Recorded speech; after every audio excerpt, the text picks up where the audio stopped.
এদের বাবা ঠাকুরদারা সব চীনে টিনে ভিয়েতনামে থাকে। এরা কেউ ভারতীয় নয়, ভারত প্রেমী নয়।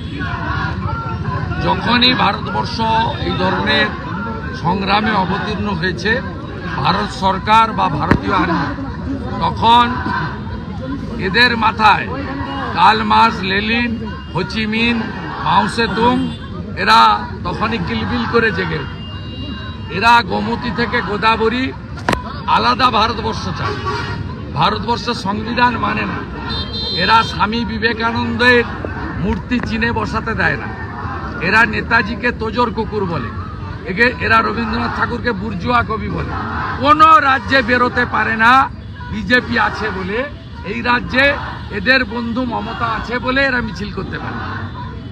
বাংলার মানুষ বিজেপিকে আনুন, এদের বাড়ি থেকে বেরোতে দেব না, বাড়ি থেকে বেরোতে দেব না। এক পা রাস্তায় নেমে যদি দেশ বিরোধী কথা বলে ঠ্যাং ভেঙে হাতে ধরাবো, হাত ভেঙে ঠ্যাঙে পড়াবো।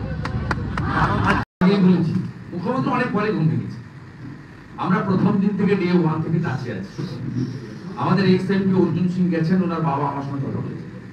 আমাদের এমএলএরা গেছেন, বিমান ঘোষ, অম্বিকা রায়, পবন সিং, তারা ওই বাড়িতে গেছে।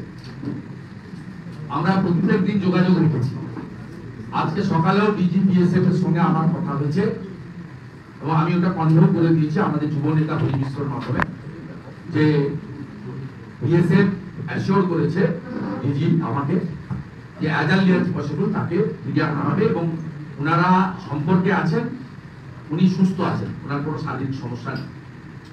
আমাদের ভারত সরকারের দিক থেকে এইচএ বা বিএসএফ তারা এই বিষয়ে যথেষ্ট কাজ করছে। শুধু সেটা নয়, শীতলকুচি উকিল বর্মনের ব্যাপারেও আমরা উদ্যোগ নিয়েছি এবং সেই উদ্যোগ অনুযায়ী তাকেও ফার্মার্সকে ফিরিয়ে আনার জন্য ব্যবস্থা নেওয়া হচ্ছে।